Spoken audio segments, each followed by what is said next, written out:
Bienvenidos a Sin Seguros No Hay Paraíso a través de tu radio web. Soy Douglas Ordaz, con más de 38 años de trayectoria en el sector asegurador, que no son 2 días. Nuestro Instagram, @Douglas Ordaz Piso, tu asesor de seguros. Nuestro número de contacto 0424-167-2062 y nuestro canal de YouTube Sin Seguros No Hay Paraíso.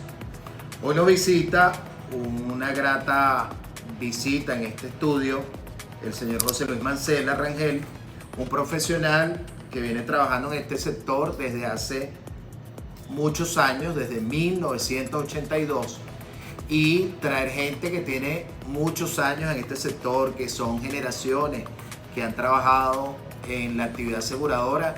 Es un placer para mí tenerte acá. José Luis, bienvenido. Gracias por la invitación. Gracias por la invitación antes que nada. Bueno, efectivamente, sí, desde 1982 estamos trabajando en seguro. Es un negocio familiar, básicamente. Mi papá, digamos, emigrante italiano, formado en la venta, porque gracias a General Motors, a través de una persona muy importante en el seguro de aquella época, un señor que se llama Roberto Aranda, que trabajó en Pan American Life en esa época acá en Venezuela, en los años 60, era vecino del edificio donde nosotros vivimos, que todavía están las oficinas nuestras en la planta baja. Él, de alguna manera, mi papá, viendo cómo se estaba moviendo el mundo de la venta de vehículos para ese momento, y teniendo una cartera de clientes muy grande, porque la comunidad italiana es inmensamente grande. Mi papá es emigrante italiano, mi mamá es emigrante gocha, vamos a decirlo de esa manera. Mi mamá es de Mérida, entonces hay que hablar en ese término, hay que decirlo, porque ella también emigró de Mérida a Caracas de alguna manera, ¿no? Exactamente. Y bueno, esta gente se conoció y bueno, estamos los 3 hermanos, ¿no? Que somos. Total que él, viendo cómo se estaba desarrollando ese asunto de la venta de automóviles para ese momento, y teniendo una cartera de clientes muy grande, porque la mayoría de los clientes de mi papá, que eran amigos de él, emigrantes, paisanos de él, tenían fábricas, tenían constructoras, y él le vendía muchos vehículos. Este amigo, de alguna manera, lo pone, le dice: Mancela, tú tienes que trabajar en algo que no sea tan temporal, porque estamos viendo que el ramo de vehículos la venta de vehículos baja, sube, está en ese tema, y quizás el seguro, que yo soy con muchos años de experiencia, sobre todo en seguros de vida, te pueda dar una manito. Y total que bueno, siendo vecinos y amigos de toda la vida, de este mismo edificio ubicado en El Paraíso, mi papá se pone a trabajar y incursiona en eso, digamos, ya era un hombre de 40 y pico de años para ese momento, y entra a trabajar, consigue un código de productor exclusivo en Seguros Ávila con el señor José Luis Bellutini. Okay. Correcto. Entonces estaba en el centro, Jesuitas a Tienda Honda, si no me equivoco. Sí, ahí estaba la oficina principal de Seguros Ávila. Ahí fue que nació Seguros Ávila. Correcto. Después ellos luego se mudan y vinieron una serie de eventos que, bueno, no vienen al caso. Lo cierto del caso es que mi papá empieza a trabajar ahí y yo empecé a trabajar de mensajero con él, pues, mi hermano y yo. Pero mi hermano se quedaba en la oficina anotando cosas, controlando, digamos, la emisión de los recibos, fotocopiando algunas cosas, ese tipo, el control, digamos, más administrativo. En cambio, yo estaba en la calle, entonces acompañaba siempre a mi papá, siempre estuve con él desde que él iba a General Motors. Conocí la fábrica de General Motors cuando estaba en el algodonal. Él me llevó para allá porque él trabajó en la fábrica, luego pasó a la venta. Entonces nada, empecé a ir para allá a hacer las diligencias, pero tenía 13, 14 años, y entonces tomaba el autobús para ir al centro. Entonces empecé a hacerle: mira, papá, José Luis, tienes que llevar esto, tienes que subir a hablar con el señor Douglas en el piso tal para esto. Pero yo era un chamo de 13, 14 años, chamo es chamo. Que incursionaste. Sí. Muchachito, pues. Sí, chamo, muchacho es muchacho. Exacto. Estaba en segundo, mi hermano y yo siempre estudiamos juntos. Teníamos una hermana que era un año y medio mayor que nosotros. Mi hermano y yo veníamos corridos, y entonces nada, éramos muchachos de colegio. Y yo hacía las diligencias porque me gustaba más estar en la calle, no me gustaba estar en la oficina. Ajá. Y en cambio a mi hermano sí le gustaba estar en la oficina, no le gustaba estar en la calle. Y se dio como la combinación perfecta en ese momento. Y de ahí hacia adelante, en el año 93, 92, yo hice mi curso de seguro con la gente de Seguros La Seguridad en el edificio Kaoma. Ajá. No creo estar equivocado, en la avenida Urdaneta. En la avenida Urdaneta, exacto. Hice mi curso de seguro para productor para sacar mi código, porque la gente de Seguro Nuevo Mundo había contactado a mi papá en ese momento. Entonces mi papá le dijo: no, yo estoy muy bien exclusivo en Seguros Ávila, pero nosotros queremos tener un Mancela aquí, en esta compañía. Esas fueron las palabras que emplearon ellos. Pedro el gerente de producción del 92, el nombre era Pedro, no recuerdo el apellido ahorita. Total que el hombre fue a la oficina, yo hice el curso de seguro y ellos tramitaron el código exclusivo, que lo tuve hasta ahorita, hasta hace un año. Y sigo trabajando con el mundo, por supuesto. Que tu papá te dio a ti prácticamente el código de productor exclusivo de Seguros Nuevo Mundo. Correcto, mi papá era exclusivo en Ávila, yo hice el curso y saqué el código exclusivo en Nuevo Mundo, y mi primera coordinadora recuerdo que fue Mercedes Navas, y nada, empecé a trabajar en un mundo, ya era un hombre, ya no era muchachito, ya tenía 20 y pico de años, claro. Ya no era un chamo. Mira, José Luis, fuera de micrófono hablábamos que tú tuviste una pasión inicial, uno tiene dentro del ámbito laboral pasiones que a veces no son concretadas finalmente, sino uno se desvía ese camino porque, bueno, nos toca. Es correcto. Y más cuando hay familias, hay, ¿cómo se llama?, fraternidades que te obligan a que tú vayas por un camino y te lo dicen. Ese no es el camino, aquí lo tienes. Si quieres, vete. Sí. Tú me decías que tú naciste en la pasión de la aviación. Correcto. Pero terminaste en el seguro con otra pasión, porque el seguro es apasionante. Sí. El seguro, yo digo que es algo, bueno, yo que tengo ya 30 y pico de años en esto, ya uno se inmersa en esto y es difícil que uno salga de esto. No, mi trabajo, yo estoy feliz con mi trabajo, con sus luces y sus sombras, sin duda. Yo desde pequeño, no sé cómo, nació la pasión por la aviación, tengo en mi oficina aviones y enciclopedias de aviación, etc. Y yo quería ser piloto, pues. Cuando los niños quieren ser bomberos, yo quería ser piloto. Entonces, pero el curso, ya nosotros empezamos a trabajar en seguros en segundo año de bachillerato, entonces las cosas ya no las costeamos nosotros. Entonces mi papá dice, bueno, si quieres estudiar aviación, bueno, tú tienes dinero, ya tú estás trabajando. Ya págate tu broma. Pero era exageradamente caro, me imagino que sigue siendo exageradamente caro, y bueno, total que estudié mecánica aeronáutica en La Carlota, 3 años. Cuando estaba el Aeroclub. Cuando estaba el Aeroclub Caracas, etc. En la escuela Roderick Romer, se llama esa escuela, Tomás Valencia. Entonces, bueno, estudié y saqué mis 4 licencias para el momento. Y recuerdo que mi papá, estando yo como en 4º año por ahí del colegio, y yo estaba con el chicle de la cosa de la aviación, ¿sabes? Medio rebelde, ¿no? Entonces mi papá me dice un día, mira, cuando él te llamaba a la oficina, la cosa se ponía un poquito... Ya no sabía por dónde. El hombre no alzaba la voz, ¿no? Pero hablaba de manera contundente. Entonces el hombre me dice, mira, tú estás con el tema de los aviones y la cosa, mecánico, piloto, no sé qué es lo que quieres hacer tú. Entonces me dice, mira, haz lo que tú quieras, me dijo mi papá. Si tú quieres ser barrendero, que tu acera sea la más limpia.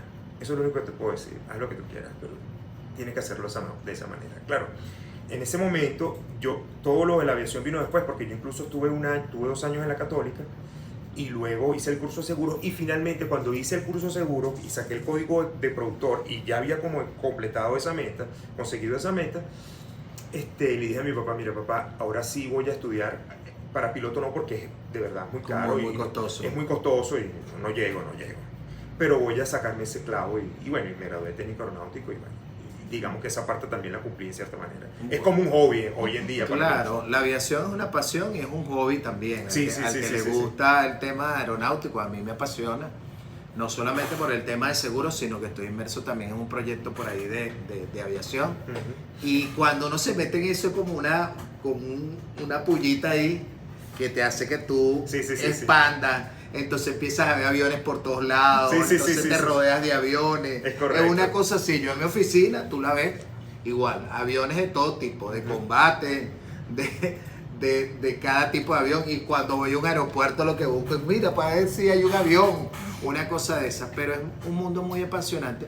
Pero el mundo del seguro también tiene sus pasiones. Pero por supuesto, faltaba más. Y aparte que nosotros aquí día a día tenemos cosas diferentes, casos diferentes, cosas que todos los días nos mueve algo diferente. No los clientes todos son iguales, no todo el mundo reacciona igual, entonces tenemos un abanico de casos y cosas a diario que también es apasionante, como la aviación, salvando sus distancias. Sí, por supuesto. Continuamos conversando con nuestro invitado José Luis Mancela, un profesional de varias generaciones de seguro. Lo hablaba él, que su padre fue el pionero, es decir, de la familia, en estar en el medio asegurador. esta gente de estirpe italiana, que venían siendo, digamos, personas que llegaron a este país a trabajar honestamente, que eso hay que resaltarlo, llegaron a aportar mucho a la sociedad venezolana y al medio asegurador, porque hay tal cantidad de personas italianas metidas en el sector asegurador que... Bueno, efectivamente, Douglas, fíjate, la parte fuerte de nosotros, donde creció mucho la oficina nuestra de seguros, eran los amigos de mi papá paisanos, que tenían, la gran mayoría eran fabricantes de calzado. Y esas fábricas de calzado, pequeñas, con 20 obreros, 25 obreros, hasta menos, y algunas con algunos más, estaban casi todas en Katia, ubicadas en Katia. Y bueno, mi papá, digamos que Katia fue ¿qué te digo? Fue como su reino, entre comillas, de alguna forma. Nosotros yo iba todas las mañanas del mundo, de lunes a viernes, incluso de lunes a sábado, a Katia con mi papá a visitar clientes y a tomar café con todos esos amigos de mi papá italianos, que bueno, muchísimos fallecidos ya, otros retiradísimos, algunos hijos quedaron con las empresas, pero bueno, después digamos que la mano de obra y la fábrica fueron cerrando porque la competencia que venía desde afuera era muy grande, la capacidad de producción que venía desde fuera de Venezuela era muy grande y las fábricas no quedaron otras que cerrar, total que quedaron muy pocas. Hay pocas que se dan, algunas grandes, algunas pequeñas, pero esos eran los amigos de mi papá. Y estos amigos de mi papá, que mi papá le había vendido carro en General Motors, que él trabajó en un concesionario que estaba en Puente Hierro, General Motors, que se llamaba Compañía Nacional de Automóvil, que de un lado estaba Botas Lowland, de un lado del puente, que está tránsito, y del lado de acá, digamos, del lado del paraíso, por decirlo así, estaba ese edificio que hacía esquina, que era Compañía Nacional, era un concesionario General Motors. Todos los camiones C60, C70, camionetas Silverado, Pickup, C10, C20, todas esas camionetas se las vendían mi papá a estos clientes, que eran clientes o de la construcción o del calzado. La gran mayoría del calzado. Eso hizo que el ramo patrimonial dentro de la oficina fuera el ramo más manejado, que era una cosa que no ha sido normal nunca. No es lo normal.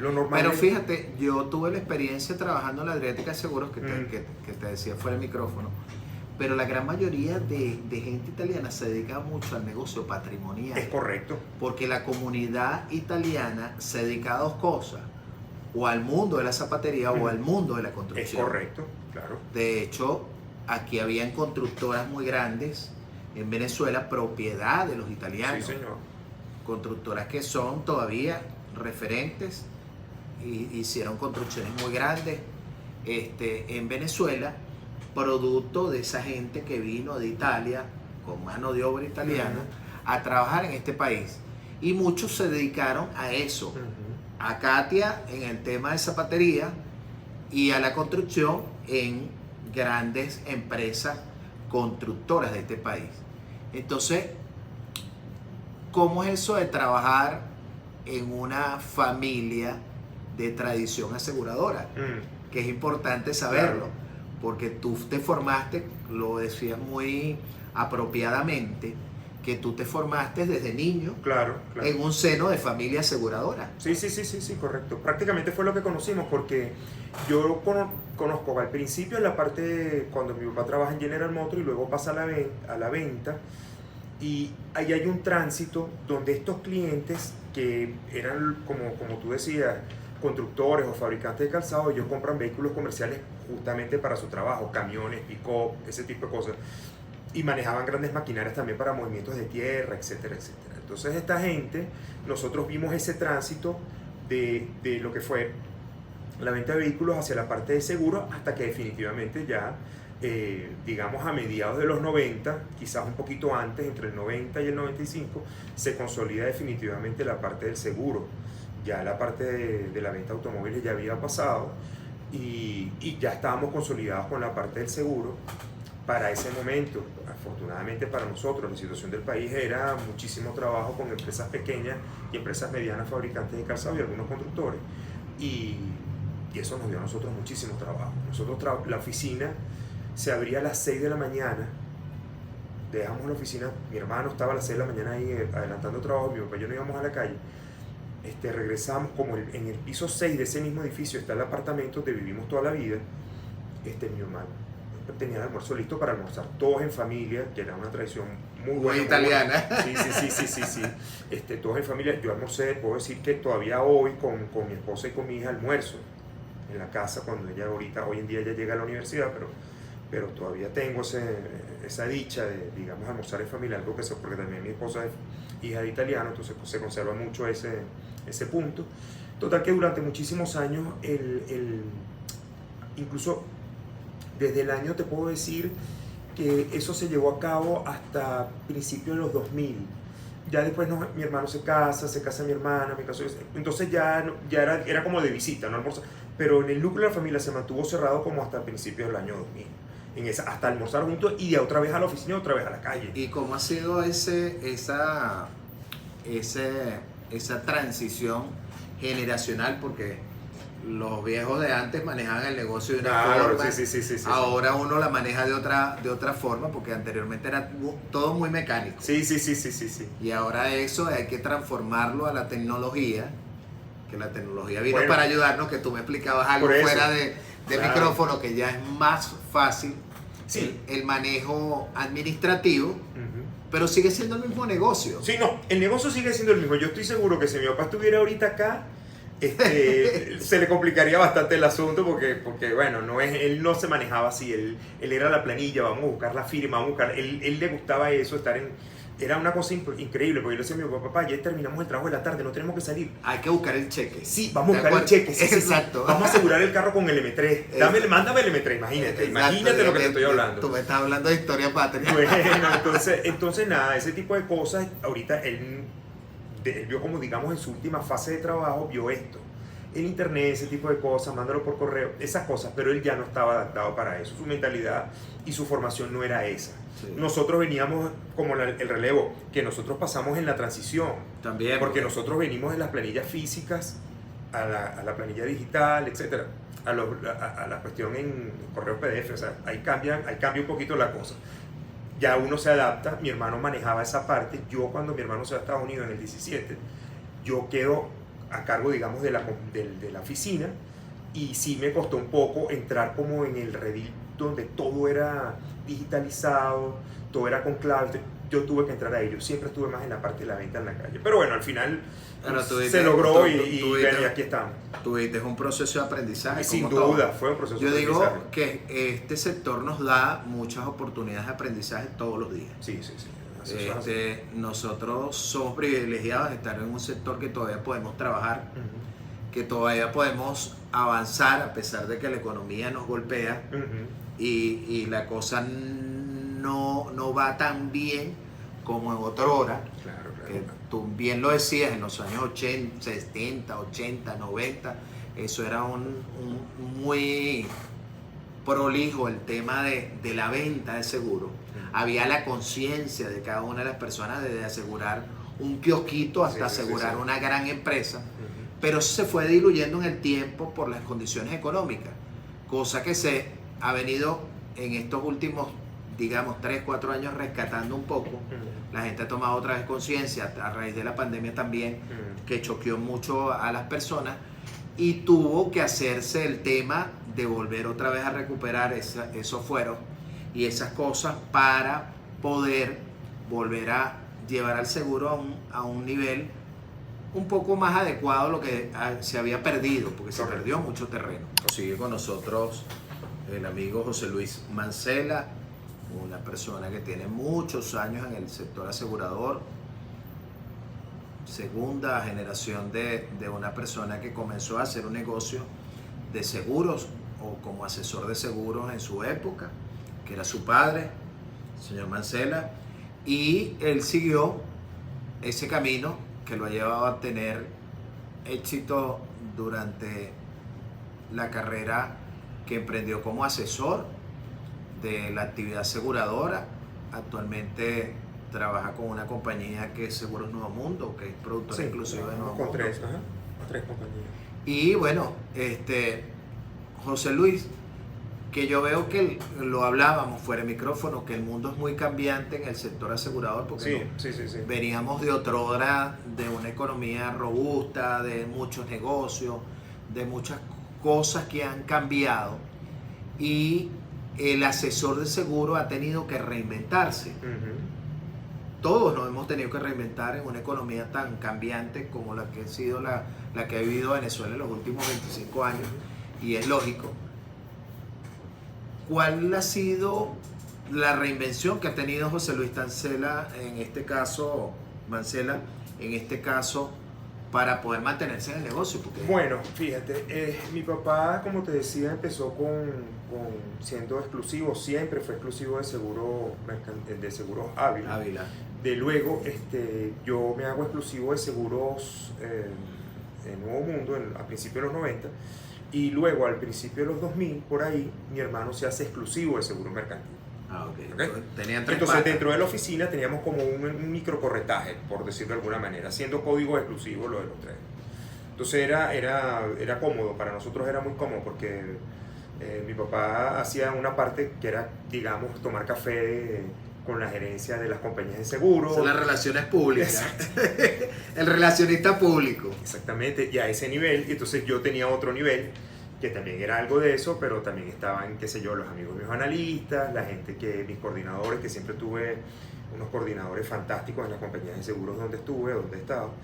Y bueno, mi hermano se va para Estados Unidos en el 17, y yo manejo su código de seguro mercantil estando acá, siendo el exclusivo. Luego cambia la ley el año pasado, creo que fue en agosto del 23, y se aplica al año siguiente, en el 24. Y entonces estoy obligado a hacerme corredor, porque estaba ya la cartera de mi papá de Seguros Ávila la habíamos migrado o bien a Mercantil o bien a Nuevo Mundo, porque él ya no estaba, él estaba prácticamente retirado, él era una figura más de un embajador de honor, por decirlo. Una imagen, la imagen de la empresa. Sí, él es el presidente vitalicio, por decirlo. Exactamente. Él es el jefe, de cualquier manera. El fundador y el boss, como dice que ahorita en la parte italiana, el boss. Exactamente. Entonces, lo de él era sus reuniones con sus amigos en el Ítalo, etcétera, ir a tomar café con él ya estaba dedicado a eso, digamos, en los últimos años, del 2000 para acá, 2000 y piquito para acá. Era un hombre que traía mucho trabajo a la oficina, pero ya estaba, digamos, pre-retirado de alguna manera. Entonces mi hermano y yo estábamos en esto y manejamos el grueso de la parte de la carpintería del trabajo. Él se va para Estados Unidos, quedo yo solo, porque mi papá era un apoyo moral que un apoyo de trabajo en cierta forma, porque bueno, ya era un hombre de 80 y pico de años, etcétera. Pero con un conocimiento. No, por favor. Y un vendedor. Mi papá tenía un don de venta, pues. Vendedor nato. Sí, sin duda. Él no estudió nada de eso. Y era natural. Total que al final, yo bajo este esquema y el asunto de tener solamente dos compañías, porque ya Ávila prácticamente había cerrado para nosotros, estábamos con Mercantil Nuevo Mundo. Y luego yo me hago corredor para poder manejar la cartera de mi hermano en Mercantil, porque ya él no estaba en Venezuela.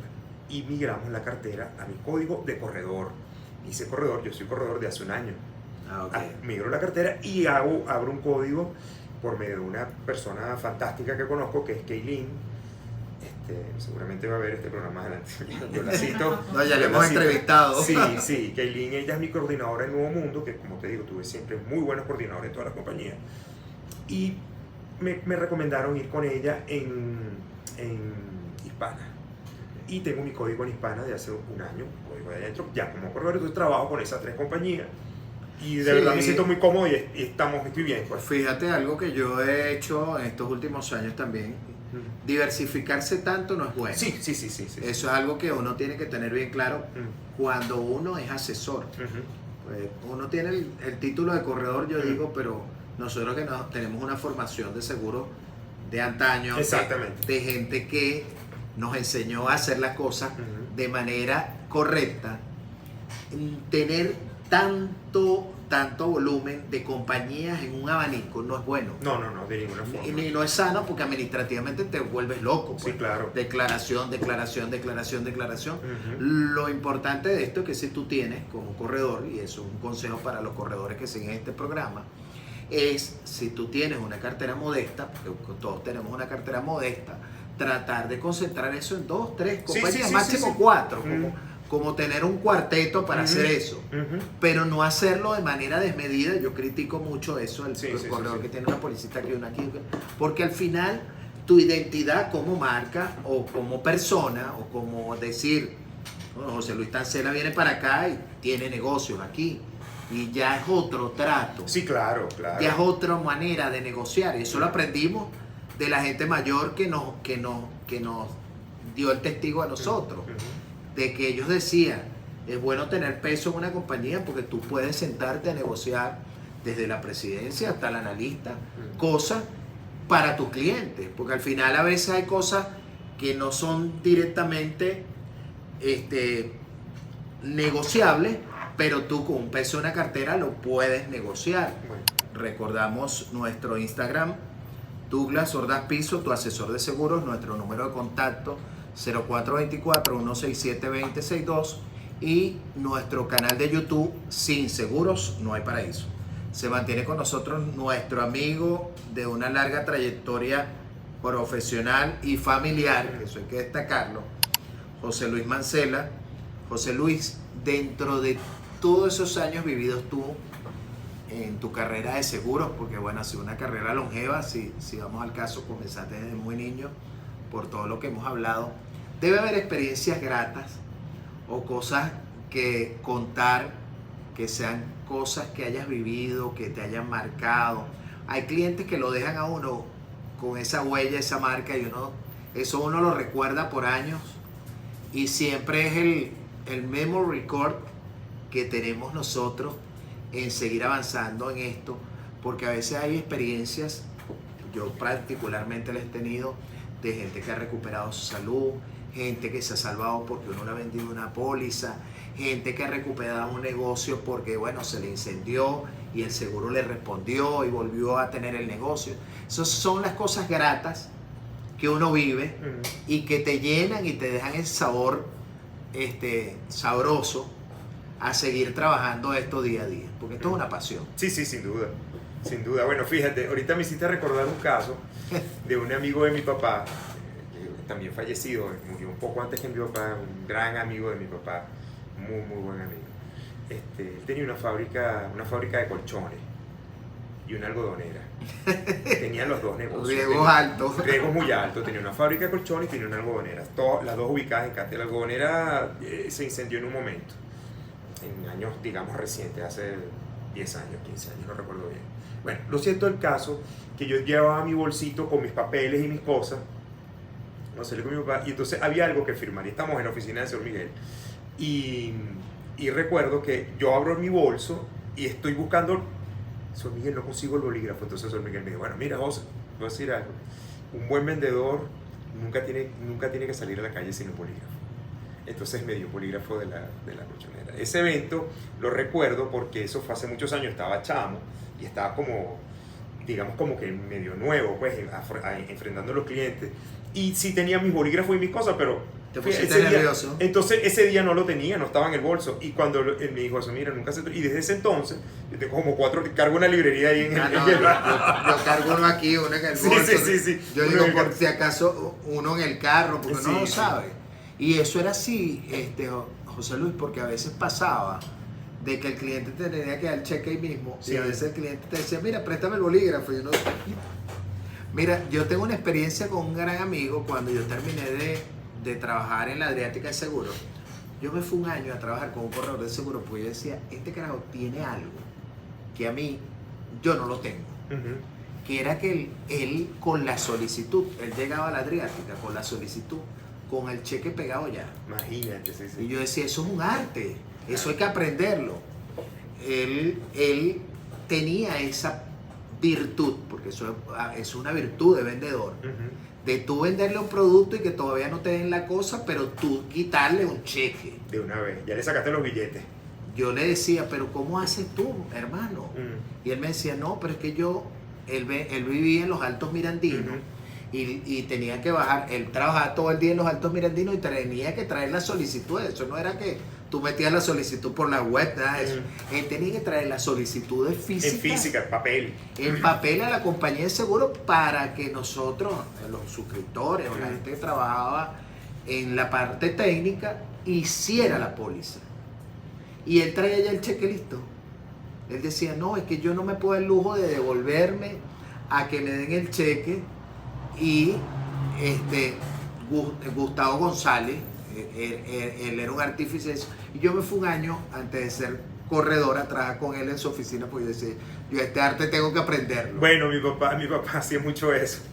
Mi papá hacía mucho eso porque en esa época, Douglas, se trabajaba con la tarifa física. Ajá, la exacto. Tarifa, Sí. que por cierto, esa tarifa física que yo la tengo guardada es de Adriática Seguro. Ah, ok. Es un librito blanco de Adriática Seguro de ganchos. Exactamente. Entonces él sacaba la cuenta con este señor que te digo, Aranda, el que nos incursiona en esto, y sacaban la cuenta, multiplicaban con la calculadora, 132.520 bolívares la prima.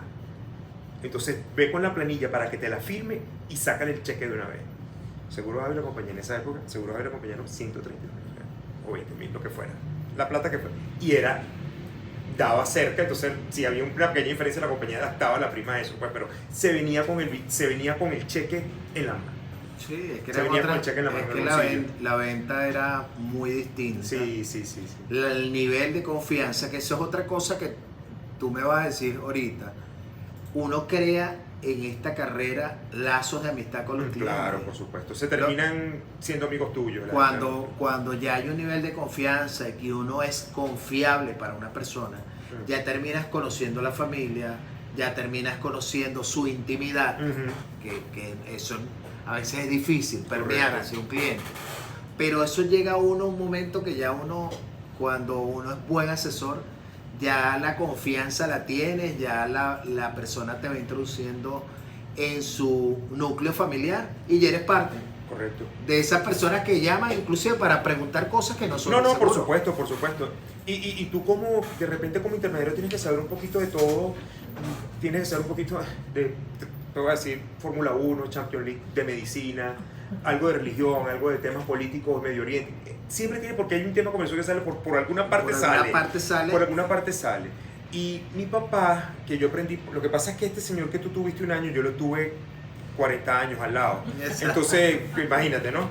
Entonces mi papá yo me daba cuenta que cuando él iba a suscribir una póliza y hablaba con el cliente, siempre le decía lo que no vamos a poder hacer. Es correcto. Empezaba por ahí. No empezaba por lo que sí vamos a poder, sino que empezaba por lo que... Entonces yo recuerdo que muchos clientes nos decían, yo era un chamo, 16 años, 15 años, le decían, Marcela, pero es que a mí todos los corredores de seguro me dicen que sí puedo hacer esto, que esto es para esto. Bueno, pero te voy a empezar diciendo qué es lo que no puedes hacer.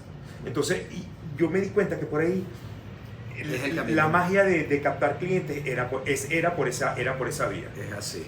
Mira, José Luis, estamos llegando al final de este programa. Quisiéramos tus palabras finales para la audiencia y, bueno, para el público que nos sigue, que es importante tener una persona de amplia experiencia acá.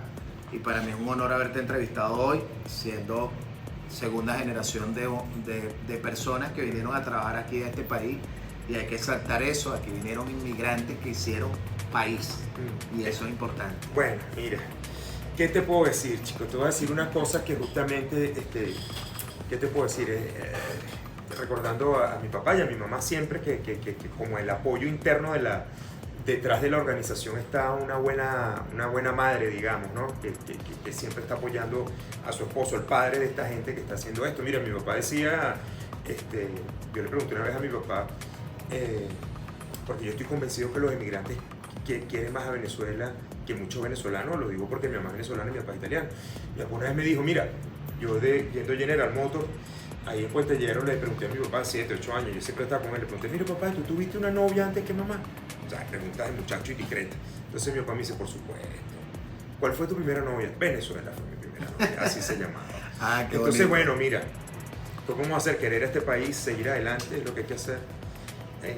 Van a haber piedras y peñones y charcos y charquitos y te vas a resbalar, pero bueno, seguir adelante y seguir trabajando y ya. Eso es lo que hay que hacer, esa es la orden, más nada. Continuar. Agradecido, José Luis, por estar aquí en el programa. Recordamos nuestro canal de YouTube, Sin Seguros No Hay Paraíso. Soy Douglas Ordaz, con más de 38 años de experiencia en este sector asegurador que es fascinante. Gracias por sintonizar su programa Sin Seguros No Hay Paraíso. Los esperamos la próxima semana en su programa a través de tu radio web, la radio que conecta contigo.